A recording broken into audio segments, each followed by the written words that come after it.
So welcome back.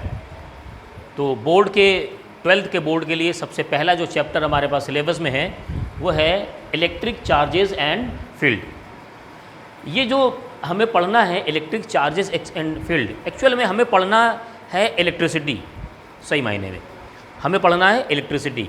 Electricity पढ़ने के लिए सारा का सारा जो कॉन्सेप्ट डिपेंड करता है वो इलेक्ट्रॉन्स पे करता है। वो किस पे करता है? इलेक्ट्रॉन्स पे, या ये कह दीजिए कि चार्ज के फ्लो पे डिपेंड करता है। इसलिए हमें चार्ज की प्रॉपर्टीज़ को पढ़ना बहुत ज़रूरी है कि आखिर चार्ज क्या होता है, ये चार्ज किस तरीके से बिहेव करता है, इन चार्जेस पर फोर्सेस कैसे लगते हैं, ये चार्जेस अपने चारों तरफ इन्वायरमेंट कैसा क्रिएट करते हैं। इन चीज़ों के बारे में स्टडी करना ये कहलाता है इलेक्ट्रिक चार्ज एंड फील्ड्स। अब बात करते हैं कि आखिर ये पता कैसे चला कि ये चार्ज होते भी हैं। तो हमने छोटी क्लास से भी पढ़ा है कि भाई कंघी लेते हैं, कॉम बालों में करते हैं, कुछ देर बाद किसी पेपर के साथ लगाते हैं तो इतने अट्रैक्शन फोर्स लगने लगता है, वो चिपकने लगते हैं। कभी कभी ऐसा भी होता है कि किसी से रब करने पर दूसरी चीज़ों लगाते हैं तो रिपल्सिव फोर्स, यानी वो उसको दूर भगाने लगता है। तो ये एक एक्सपेरिमेंटल फिनोमेना था। जब इसको देखा गया तो इस पर काम किया गया, सोचा गया, फिर ये कहा गया कि ये जो चीज़ें हो रही हैं ये रब करने के बाद हो रही हैं। तो इसी पर आगे बढ़ते बढ़ते बढ़ते ये बात समझ में आई कि एक्चुअल में जब हम किसी चीज़ को दूसरे से रब करते हैं तो वहाँ पर इलेक्ट्रॉन्स का फ्लो हो जाता है, इलेक्ट्रॉन्स एक दूसरे से दूसरे का निकल जाते हैं। अच्छा, इलेक्ट्रॉन्स ही क्यों निकलते हैं? सवाल पैदा होता है, सवाल हमेशा पैदा होना चाहिए, इलेक्ट्रॉन्स क्यों निकलते हैं? आप देखिए न्यूक्लियस, बात करें किसी एटम्स की तो बीच में होता है न्यूक्लियस और चारों तरफ क्या होते हैं? इलेक्ट्रॉन्स होते हैं। ठीक है, इसमें हमारे पास रदरफोर्ड्स का थ्योरम है ना, उसके बाद बोर का मॉडल है, कई सारे मॉडल हैं। तो रदरफोर्ड ने क्या मॉडल दिया कि भाई बीच में तो न्यूक्लियस होता है। उन्होंने ये पहली बार रदरफोर्ड नहीं बताया कि बीच में न्यूक्लियस होता है। उन्होंने एक एक्सपेरिमेंट किया, एक्सपेरिमेंट में क्या किया कि रेस पास की और उसमें ये देखा कि ज़्यादातर एरिया खाली है एटम्स का, लेकिन बीच में बहुत ही वेरी वेरी डेंस पार्ट है। तो उन्होंने कहा कि यही जो है ये एक न्यूक्लियस है और इसमें क्या है? प्रोटॉन प्लस न्यूट्रॉन है और इलेक्ट्रॉन क्या है? वो चारों तरफ रिवॉल्व कर रहे हैं, है ना, उन्होंने ये कहा। फिर इसके बाद कुछ और चीज़ें इस पर लाई गई, कुछ लोगों ने रिसर्च किया तो पाया कि भाई इसमें कुछ गलती है जो उन्होंने बताई है। ये पाया कि इलेक्ट्रॉन अगर रिवॉल्व कर रहा है तो उसके अंदर एक्सेलरेशन है, और कोई भी चीज़ जब एक्सेलरेशन के साथ चलती है तो उसकी एनर्जी लॉस होती है, और अगर ये इलेक्ट्रॉन रिवॉल्व कर रहा है एनर्जी लॉस करने के साथ तो ये अपने पाथ पे तो बना ही नहीं रहेगा। ये क्या करेगा? इस हेलिकल पाथ को फॉलो करते हुए गिर जाना चाहिए। सिंपल सा लॉजिक दिया तो सवाल भी सही हुआ। तो ये मॉडल यहाँ पर कुछ लिमिटेशंस आ गई। फिर बोर साहब मॉडल लेकर के आए। बोर साहब ने कहा कि देखो ये जो आप लॉजिक लगा रहे हो ना, क्लासिक मैकेनिक्स वाला, न्यूटन वाला, जो न्यूटन का पार्ट है, न्यूटन के थर्ड लॉ, वो क्लासिक मैकेनिक्स कहलाता है। वो हर जगह अप्लाई होता है। स्टूडेंट बेचारे इसी से परेशान होते हैं कि न्यूटन ने लॉ दिए ही क्यों, जब देखो तो न्यूटन का फर्स्ट लॉ, जब देखो तो न्यूटन का सेकंड लॉ, वो आखिर सेब खा करके किनारे क्यों नहीं हो गए? परेशान तो ये होती है ना। तो बोर ने कहा कि ये जो क्लासिक मैकेनिक्स का लॉ है ना, ये इस लेवल पर, इलेक्ट्रॉन के लेवल पर नहीं लगेगा, यहाँ न्यूक्लियस का लेवल चलेगा, न्यूक्लियस का लॉ। उन्होंने कहा कि ये जो पाथ है ना, ये एक्चुअल में है एनर्जी लेवल। क्या है? Energy level. और इस एनर्जी लेवल में ही क्या होते हैं? इलेक्ट्रॉन रहते हैं। आपका हर पाथ का अपना एनर्जी है, इलेक्ट्रॉन उसी पाथ में रहेगा, दाएं बाएं किसी और में नहीं जाएगा। ठीक है, जैसे अंदर वाले का है -13.6 इलेक्ट्रॉन वोल्ट, बाहर वाले का मान लीजिए 4.5 इलेक्ट्रॉन, इस तरीके से। तो जो इलेक्ट्रॉन जहाँ है वही उसी में चलता रहेगा, ऐसा नहीं कि किसी और वाले में चला जाए, है ना। अब अगर आपको लेके जाना है बाहर तो क्या करिए? या तो इसे एनर्जी दीजिए या तो इससे एनर्जी ले लीजिए, या तो इसको एनर्जी दे दीजिए या तो इससे एनर्जी ले लीजिए, तब आप इसके पाथ को चेंज कर पाएंगे। तो यहीं से क्लियर हुआ कि इलेक्ट्रॉन्स ही एटम से बाहर जा सकता है। तो जब हम कंघी को बालों से कम कर रहे थे तो क्या करते? इलेक्ट्रॉन्स ही जा रहा था। अब बात और आगे बढ़ी। अब ये तो सवाल तय हो गया कि इलेक्ट्रॉन्स ही इधर उधर जा रहे थे। अब और बातें आगे बढ़ी कि इलेक्ट्रॉन्स हैं क्या। तो पाया गया कि इलेक्ट्रॉन्स क्या हैं? वो एक नेगेटिव चार्ज पार्टिकल है। क्या है? इलेक्ट्रॉन्स एक नेगेटिव चार्ज पार्टिकल हैं। Electrons are negative charge particle, और इनमें ये भी देखा गया कि इनका जो अमाउंट है, इस पर जो चार्ज है वो कितना है, Q की वैल्यू वो है 1.6 इंटू 10⁻⁻19 कूलम। अभी मैंने नेचर की बात नहीं की है, अब इनका नेचर है नेगेटिव तो यहाँ माइनस लगाते हैं। कुछ स्टूडेंट बेचारे नए नए होते हैं तो कन्फ्यूज हो, सर या माइनस लगा है ना, यही नेचर है। नहीं, ये तो क्वांटिटी बता रहा है कि पॉइंट के 19 प्लेस के इधर पास जाओगे तो ज़ीरो लगाना, पॉइंट लगाना है ना, तो ये नेगेटिव चार्ज पार्टिकल है।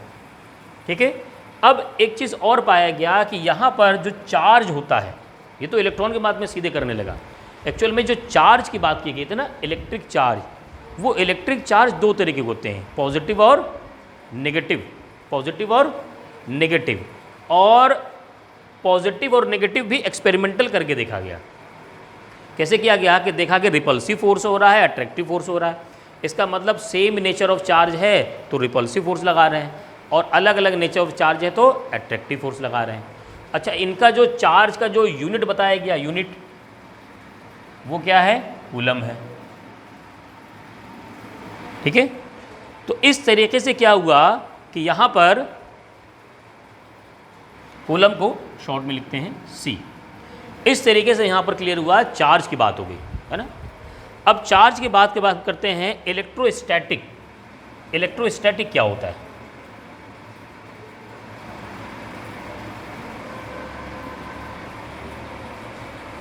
तो इलेक्ट्रोस्टैटिक वो ब्रांच है, वो एरिया है जिसमें हम चार्ज की तो स्टडी करते हैं, लेकिन वो चार्ज क्या होगा, स्टेडी स्टेट में होगा, स्टैटिक में होगा। जब चार्ज की स्टडी स्टैटिक स्टेट में करते हैं तो उसे कहते हैं इलेक्ट्रोस्टैटिक। और जब चार्ज के बाद आगे हम उसके डायनेमिक, उसके फ्लो में पढ़ेंगे, उसकी वेलोसिटी को पढ़ेंगे, तो वो आ जाता है इलेक्ट्रिसिटी की फॉर्म में। एक्चुअल में पढ़ना हमें वही है, पहले चार्ज को हम रोक करके देखेंगे, उस पर क्या क्या जो है वर्क करना है, उस पर फोर्सेस लगे हैं, उसको पढ़ने के बाद हम क्या करेंगे, फिर आगे पढ़ेंगे। क्लियर बात समझ में आ गई? तो चलिए पहले डिफिनेशन नोट कर लीजिए इतना, उसके बाद आगे बढ़ते हैं हम लोग।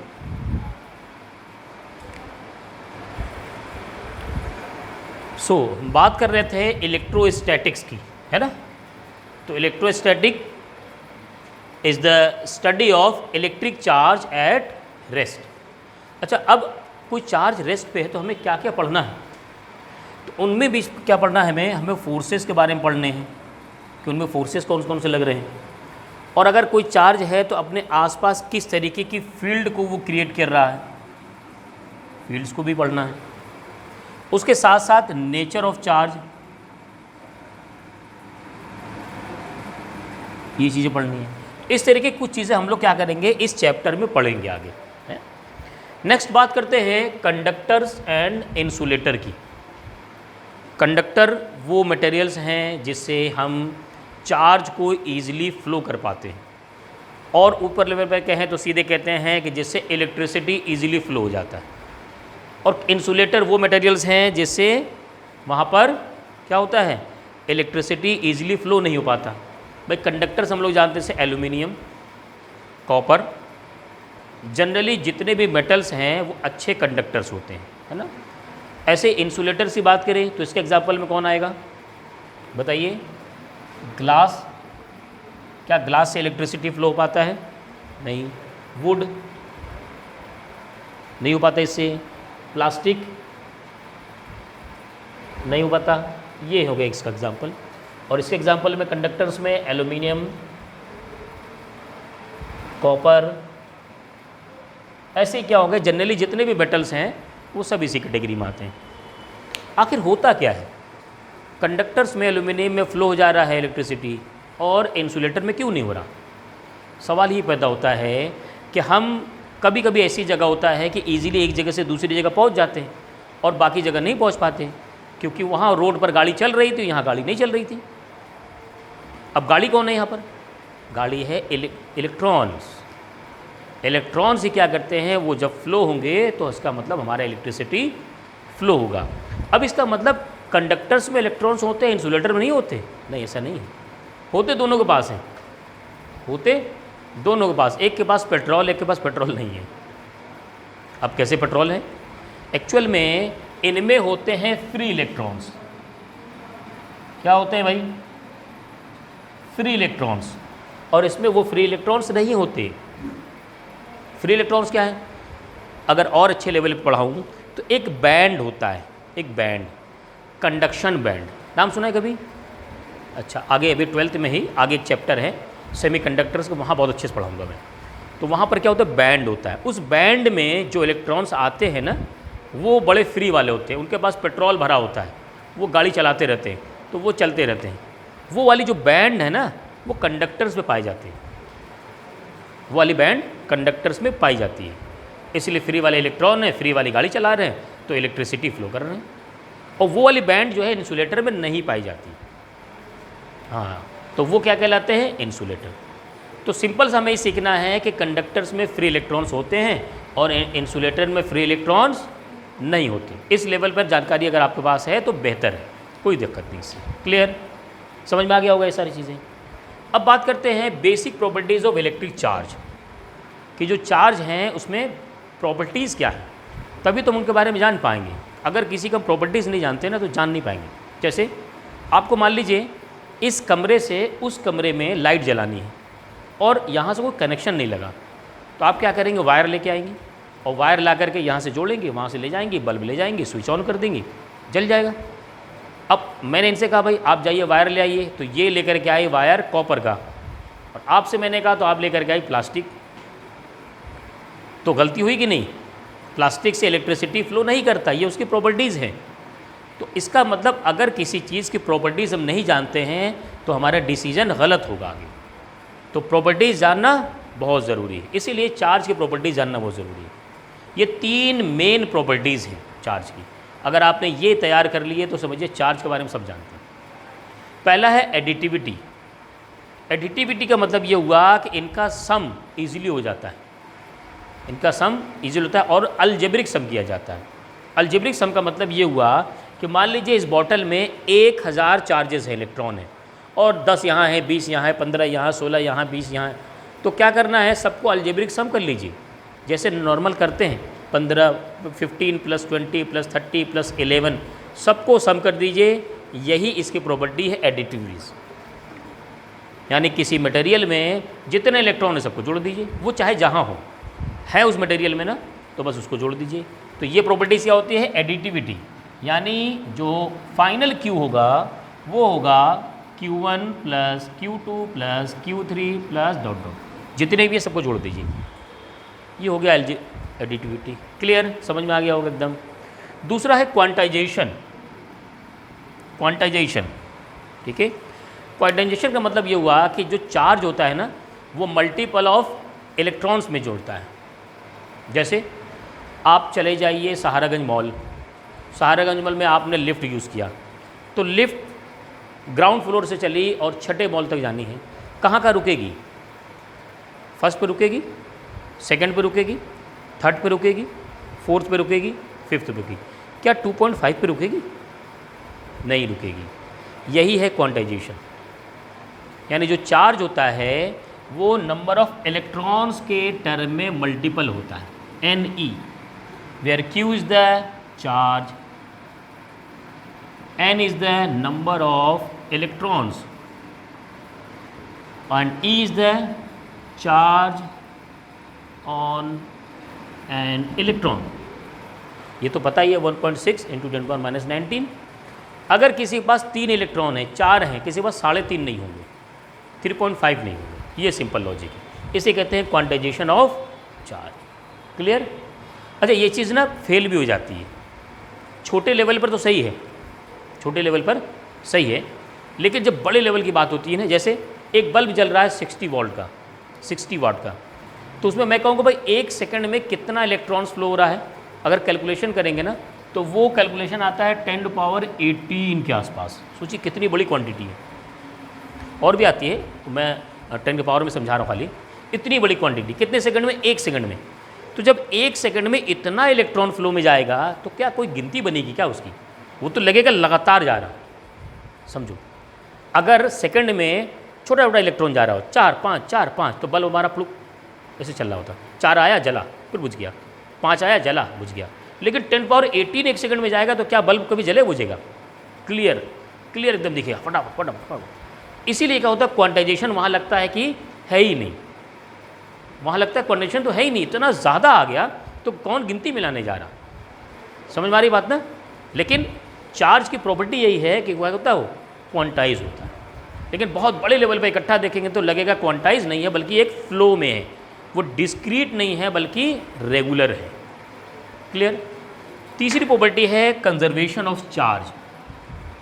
जैसे एनर्जी के बारे में कहते हैं ना, energy neither be created nor be destroyed, only transfer from one form to another form. ऐसे ही चार्ज भी है, charge neither be created nor be destroyed, only transfer from one body to another body.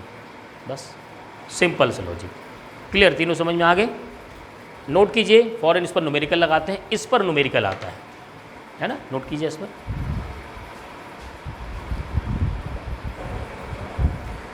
तो quantization of charge पर numerical लगाने start करते हैं क्योंकि इस पर न्यूमेरिकल पूछा जाता है। सबसे पहले क्वेश्चन देखते हैं, how many electronic charges from 1 coulomb of charge. देखिए दिया क्या है, गिवन क्या है और पूछ क्या रहा है। इसने कहा है हाउ मेनी इलेक्ट्रॉनिक चार्जेस, यानी कितने नंबर ऑफ चार्ज हैं इलेक्ट्रॉनिक चार्ज, यानी वो हमसे पूछ रहा है n की वैल्यू। देन फ्रॉम 1 कूलम, यानी चार्ज क्या उन्हें बता दिया वैल्यू कितनी है, Q की वैल्यू है 1 कूलम। सिंपल सा formula, Q is equal to NE, N की value Q by E। Q यहाँ पर गिवन है 1 एंड E हमें पता है 1.6 इंटू 10⁻19।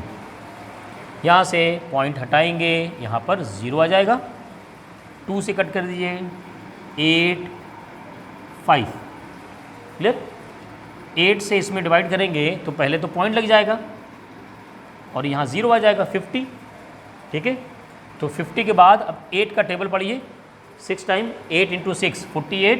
ठीक है, तो 6 48 का मतलब 2 बचा, तो 2 टाइम्स आएगा 2, फिर 4 बचेगा, फिर कितना जाएगा 8 चौका 32, यानी 8 5 ये आ गया, इनटू ये 10⁻19 है, ऊपर जाएगा 10⁻+19 हो जाएगा 19।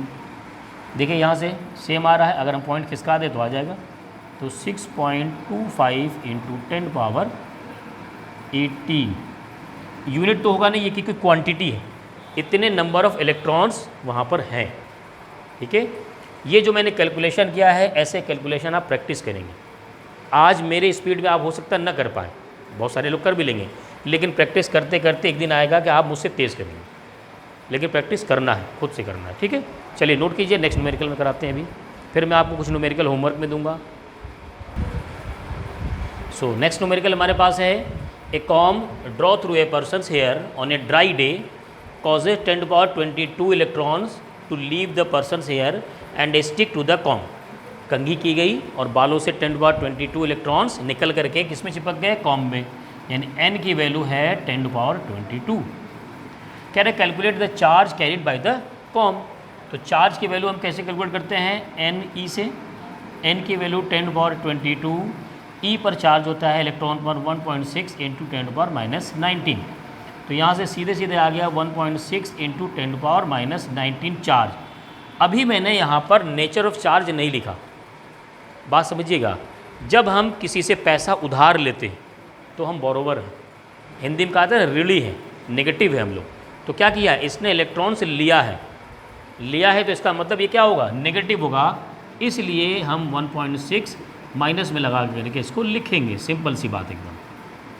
जब भी ये इलेक्ट्रॉन्स लेंगे तो नेगेटिव में हो जाएंगे, जब देंगे तो क्या हो जाएंगे, पॉजिटिव। क्लियर? चलिए नेक्स्ट न्यूमेरिकल मैंने यहाँ लिखा हुआ है, इसको ट्राई करिए, ये बेहतरीन एक अच्छा न्यूमेरिकल है।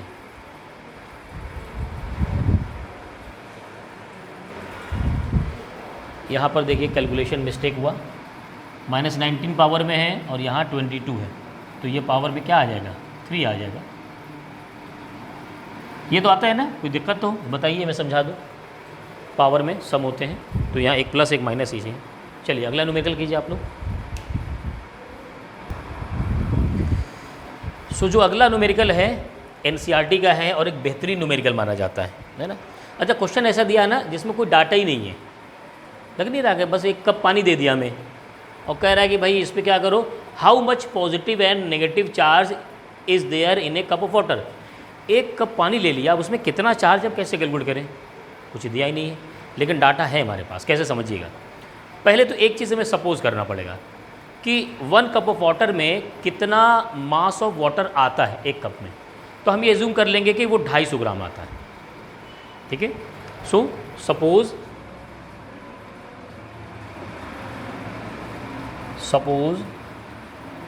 ए कप ऑफ वाटर कैरीज, या a cup carries 250 gram of water. एक कप में 250 ग्राम वाटर आता है। अब बात करते हैं वाटर की। तो मॉलिक्यूलर मास अगर मैं पूछूं आपसे, मॉलिक्यूलर मास ऑफ वाटर, देखिए वाटर क्या होता है, H2O है। क्या ये 18 ग्राम होता है? होगा, सही है, 18 ग्राम। अच्छा, एक क्वांटिटी हमने पढ़ा है एवोगैड्रो नंबर, पढ़ा है ना। एवोगैड्रो नंबर क्या होता है? 6.02 इंटू 10⁻23 मोल्स होते हैं, है ना। किसमें? इसके एक मॉलिक्यूल्स में, एक मॉलिक्यूल में। अब उसका मॉलिक्यूल का मास कितना भी हो, अगर किसी का 18 ग्राम, तो 18 ग्राम में उतने ही मॉलिक्यूल होंगे, 18 ग्राम में उतने मॉलिक्यूल होंगे। अगर किसी का मॉलिक्यूलर मास 50 ग्राम है, तो उसके 50 ग्राम में भी उतने ही मॉलिक्यूल होंगे। सबसे बड़ा बेहतरीन चीज़ है ये कि नंबर ऑफ क्वांटिटी उन्होंने फिक्स कर दी कि 6.02 इंटू 10⁻23 ये सब में होंगे, चाहे आप कितने ग्राम का वो लेके आए। यानी मैं ये कह दूँ कि 18 ग्राम of water carries 6.02 into 10⁻23 molecules. सही है। ये नंबर मेरे पास कहाँ से आया? ये आ गया एवोगैड्रो नंबर।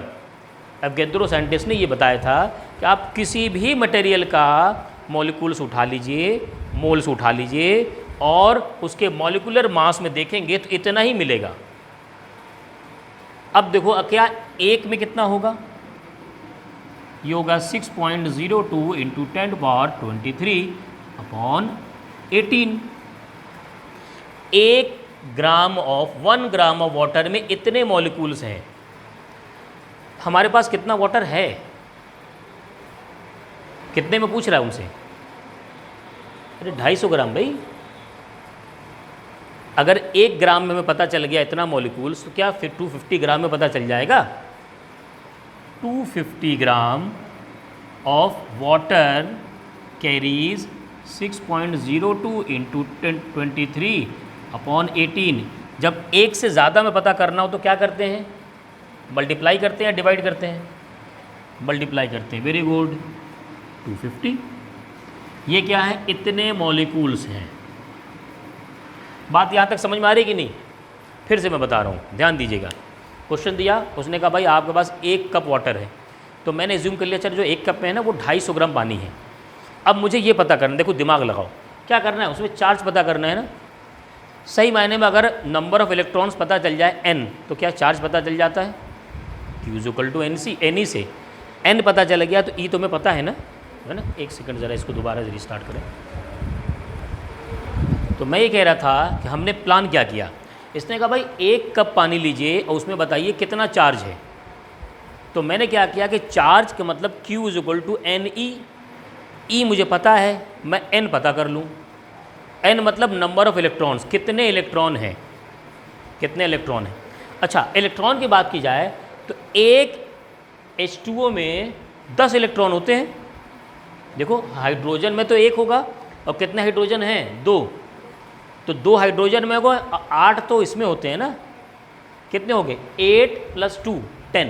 तो एक मॉलिक्यूल में कितने होंगे? 10। अच्छा, अब मुझे ये पता करना है कि नंबर ऑफ़ मॉलिक्यूल्स कितने, ये पता कर लूँ तो 10 से मल्टीप्लाई कर दूंगा। बस समझ में आ रही? मैं चाह रहा हूँ कि 1 कप में कितने मॉलिक्यूल्स हैं, किसके? वाटर के, और मुझे ये पता करना है। 1 कप में कितने मॉलिक्यूल्स हैं वाटर के, ये मुझे पता करना है। जितने आएंगे उसमें 10 से मल्टीप्लाई कर दूंगा, उतने आ जाएंगे नंबर ऑफ़ इलेक्ट्रॉन्स, क्योंकि एक में तो 10 है ना, अगर 4 आ गए तो 40 हो जाएंगे। क्लियर, समझ में आ रहा होगा। तो अब मुझे नंबर ऑफ़ मॉलिक्यूल्स पता करने हैं। उसके लिए मैं पहुंचा अवोगैद्रो के पास। अवोगैद्रो ने कहा था कि जो मॉलिकुलर मास होता है उसमें 6.02 × 10⁻23 मॉलिक्यूल्स होते हैं, किसी भी मटेरियल का जो भी मॉलिकुलर मास हो। तो मैंने पता किया तो मुझे पता चला कि इसका मॉलिकुलर मास 18 ग्राम होता है, 18 ग्राम। तो इससे तो मुझे पता चल ही गया कि 18 ग्राम ऑफ वाटर कैरीज 6.02 × 10⁻23 मॉलिक्यूल्स। ये अवोगैद्रो से मिल गया। तो मैंने एक में पता कर लिया, एक में पता करेंगे तो क्या होगा, ये अपॉन में चला जाएगा, देखो अपॉन में आ गया। एक से ज़्यादा पता करना हो तो 250 का पता करना है मुझे, तो मैंने 250 से मल्टीप्लाई कर दिया। क्लियर, ये क्या आ जाएगा, इतने मॉलिक्यूल्स आ गए। इसकी वैल्यू जो आएगी, इसकी वैल्यू मैं लिख दे रहा हूँ अभी,